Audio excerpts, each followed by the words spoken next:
दिन हम लोगों के लिए बहुत ही पवित्र दिन है।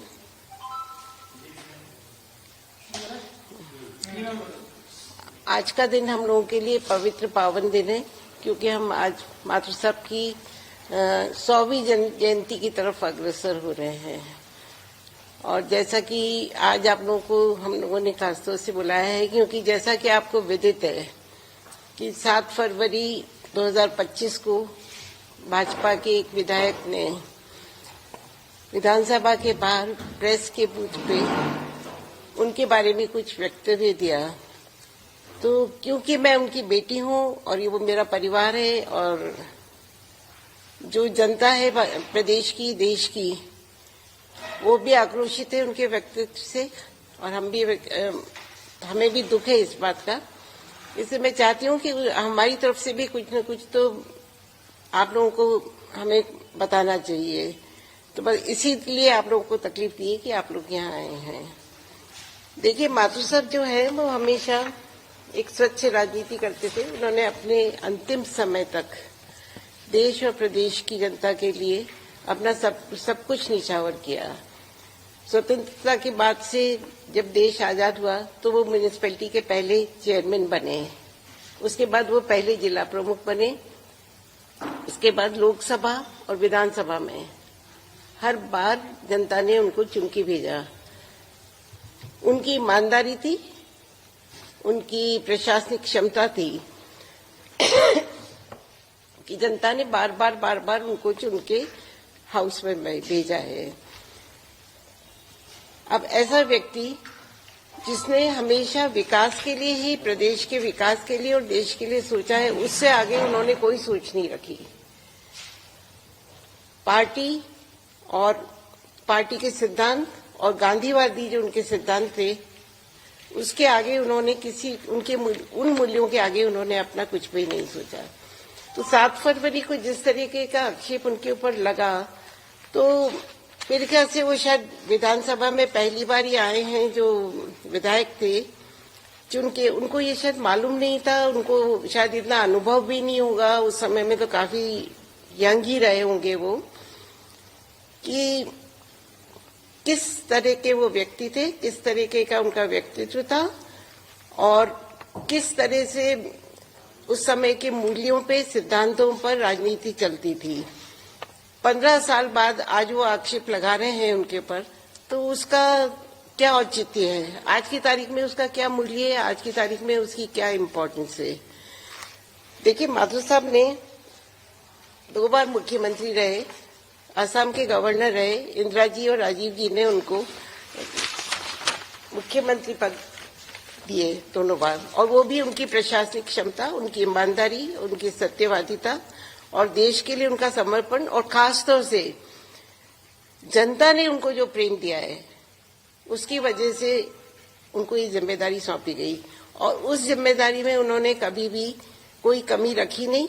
मैं आपको एक इंसिडेंस उसका बताना चाहती हूँ क्योंकि मैं उनकी बेटी हूँ और परिवार के रूप में मैं उनको आपको बताना चाहूंगी कि जब 69 में पहली बार वो शिक्षा मंत्री बने, मोहनलाल जी सुखाड़िया उस समय में चीफ मिनिस्टर थे, और पहली बार वो शिक्षा मंत्री बने तो उन्होंने, उनकी एक अपनी निजी भूमि थी 2 बीघा, उसके ऊपर कुछ आक्षेप विधानसभा में लगा कि उन्होंने उसको बेच दिया था, कि उन्होंने अपनी पावर को यूज किया।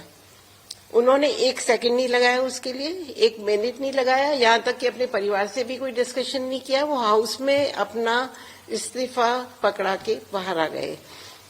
मुख्यमंत्री जी तत्कालीन सुखाड़िया साहब ने बहुत कहा कि तुम इतनी छोटी सी बात पे क्यों कर रहे हो, जांच हो जाने दो। उसके बाद उन्होंने कहा नहीं, देखिए मैं राजनीति में हमेशा एक साफ सुथरी छवि दे के चलना चाहता हूँ और सिद्धांतों की राजनीति करता हूँ, और अगर किसी भी तरीके का मेरे पास आक्षेप लगेगा तो वो मैं नहीं स्वीकार करूंगा।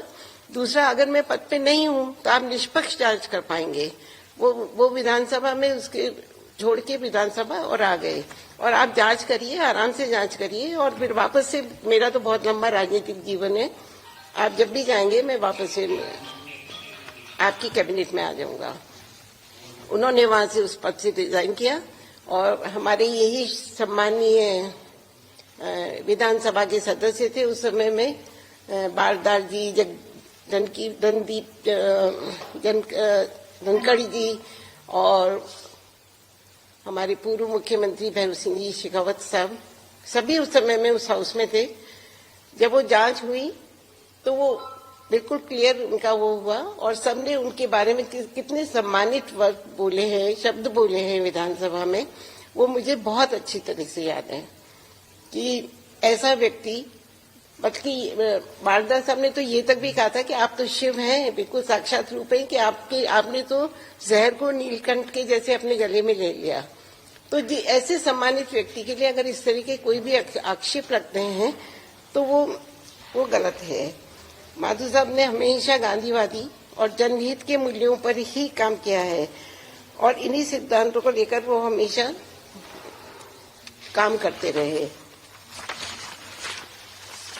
अब इन आरोपों को खंडन न करने से जिसने भी ये आरोप लगाया है, विधायक ने या कोई और भी इस पे आरोप लगा रहा है, तो उनको ये भी मालूम होना चाहिए ना कि 30-35 साल पहले ये इंसिडेंस हुआ होगा, उसको आज की तारीख में, जबकि दोनों ही नेता दिवंगत हैं, ना तो माथुर साहब हैं जवाब देने के लिए और ना भैरव सिंह जी हैं जवाब देने के लिए, तो आज ये आरोप क्यों लगाया इन्होंने? तो ये एक सोचनीय बात है। ध्यान डाइवर्ट करने के लिए क्या उन्होंने ये आरोप लगाया है? तो इतने सम्मानित व्यक्ति के लिए सिर्फ ध्यान डाइवर्ट करने के लिए ऐसे आरोप नहीं लगाने चाहिए। आपको सबको मालूम होगा और शायद उनको ज्ञात नहीं होगा विधायक महोदय को कि मेरे परिवार की 4 पीढ़ियां स्वतंत्रता संग्राम से लेकर और आज तक देश के लिए समर्पित है, संवेदनशील है, पूरी ईमानदारी से हम लोग काम करते हैं समाज के उत्थान के लिए या राजनीतिक निर्णयों के लिए। तो इतना बड़ा आरोप अगर परिवार के रूप में अगर हम लोगों पे कोई आक्षेप आता है, मैं इसको थोड़ा सा व्यक्तिगत भी मानती हूँ क्योंकि ये हमारे परिवार के सम्मान का, मेरे पूर्वजों का अपमान है और मैं ये मानती हूँ कि हमें भी इस बारे में कुछ न कुछ बोलने का हक तो होता है। तो मैं इस चीज की पूरी तरीके से इसका मैं विरोध करती हूँ और जिसका भी ऐसी मानसिकता है उसको अपनी मानसिकता को जांच लेना चाहिए कि राजनीति में आपस में आक्षेप लगाने से पहले बहुत बातों को सोच लेना चाहिए। इसीलिए ही मैंने आज आपको यह तकलीफ दी कि आप लोग यहाँ आए।